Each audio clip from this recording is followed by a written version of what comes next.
യെശയ്യാ പ്രവാചകന്റെ പുസ്തകം 54 അധ്യായം 17 വാക്യം ഇങ്ങനെയാണ് പറയുക: നിന്നെ ഉപദ്രവിക്കാൻ ഉണ്ടാക്കിയ ഒരായുധവും ഫലപ്രദമാകിയില്ല.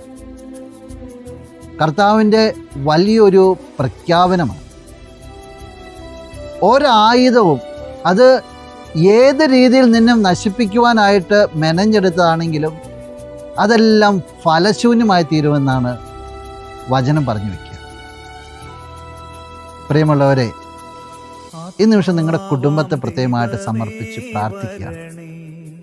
നിങ്ങൾ ഏതെങ്കിലും രീതിയിൽ മറ്റു വ്യക്തികൾ നിങ്ങളുടെ കുടുംബത്തെ തകർക്കുവാനായിട്ട് ശ്രമിക്കുന്നുണ്ടെന്ന് ചിന്തിക്കുന്നുണ്ടെങ്കിൽ, നിങ്ങൾക്കെതിരായിട്ട് കൂടോത്രം മന്ത്രവാദം എന്തെങ്കിലുമൊക്കെ ചെയ്തു എന്ന് നിങ്ങൾ കരുതുന്നുണ്ടെങ്കിൽ, ഏതെങ്കിലും രീതിയിൽ നിങ്ങളെ താറടിക്കുവാനായിട്ട് മറ്റുള്ളവരെ ശ്രമിക്കുകയാണെന്ന് ചിന്തിക്കുന്നുണ്ടെങ്കിൽ, നിങ്ങൾക്ക് വേണ്ടി എന്ന് അച്ഛൻ പ്രാർത്ഥിക്കാൻ പോവുക. ആരും എന്തും ചെയ്തുകൊള്ളട്ടെ. അച്ഛൻ പറയുക, കർത്താവ് നിങ്ങളുടെ കൂടെ ഉണ്ടെന്ന്. ഒരു ശക്തിക്കും ഒന്നിനും നിങ്ങളെ തോൽപ്പിക്കുവാനോ പരാജയത്തിലേക്ക് നയിക്കുവാനോ സാധിക്കത്തില്ല. അച്ഛൻ പ്രാർത്ഥിക്കാൻ പോവുക. നിങ്ങളെല്ലാവരും ഒന്ന് ചേർന്ന് നിൽക്കാവോ? കുടുംബത്തിലുള്ള എല്ലാവരെയും, പ്രത്യേകിച്ച് അച്ഛൻ സൂചിപ്പിച്ചതുപോലെ എന്തെങ്കിലും തരത്തിലുള്ള ബുദ്ധിമുട്ടുകളുണ്ടെങ്കിൽ ആ മേഖലകളെല്ലാം ഒന്ന് സമർപ്പിക്കാവോ? നല്ലവനായ കർത്താവേ, ഈ കുടുംബത്തെ പ്രത്യേകമായിട്ടങ്ങ് സമർപ്പിക്കുക. ഈശോ, നിന്നിൽ ആശ്രയിച്ചാണല്ലോ ഈ കുടുംബം നിൽക്കുക.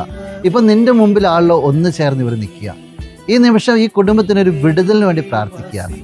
ഏതെങ്കിലും വ്യക്തികൾ ഏതെങ്കിലും രീതിയിൽ ഈ കുടുംബത്തിനെതിരായിട്ട് പ്രവർത്തിക്കുന്നുണ്ടെങ്കിൽ, ഈ കുടുംബാംഗങ്ങളെ നശിപ്പിക്കുവാനായിട്ട്, ഇവരെ ഉയർച്ചയെ തടസ്സപ്പെടുത്തുവാനായിട്ട് ശ്രമിക്കുന്നുണ്ടെങ്കിൽ, ആ മേഖലകളിൽ നിൻ്റെ നാമത്തിൽ വിടുതലുണ്ടാകട്ടെ എന്ന് പ്രാർത്ഥിക്കുകയാണ്. ഈശോയെ, ഏതെങ്കിലും രീതിയിൽ ഈ കുടുംബത്തിലെ മക്കൾ ഉയർന്നു വരുന്നതിന് ആരെങ്കിലും തടസ്സം നിൽക്കുന്നുണ്ടെങ്കിൽ, നിൻ്റെ നാമത്തിൽ ആ മേഖല വിശുദ്ധീകരിക്കപ്പെടട്ടെ എന്ന്, ആ മേഖലയിൽ വിടുതൽ സംഭവിക്കട്ടെ എന്ന് പ്രത്യേകമായിട്ട് പ്രാർത്ഥിക്കുകയാണ്.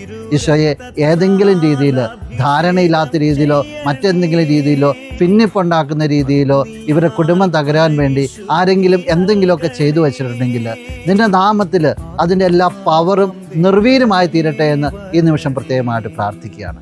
ഈശോയെ, ഈ കുടുംബാംഗങ്ങൾക്ക് ഇന്ന് നല്ലൊരു നിദ്ര കൊടുക്കണമെന്ന് പ്രാർത്ഥിക്കുകയാണ്.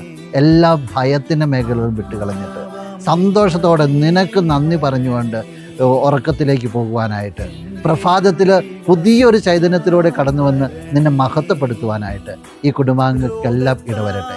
ഇവരുടെ ഭവനത്തെയും ഇവരുടെ വസ്തുവകകളെയും ഇവർക്കുള്ള എല്ലാത്തിനെയും നിന്റെ തിരുരക്തത്താൽ കഴുകണമേ എന്ന്, എല്ലാ തിന്മകളെയും ഇവരുടെ മേഖലയിൽ നിന്ന് ആട്ടിപ്പായിക്കണമെന്ന് പ്രത്യേകമായിട്ട് പ്രാർത്ഥിക്കുന്നു.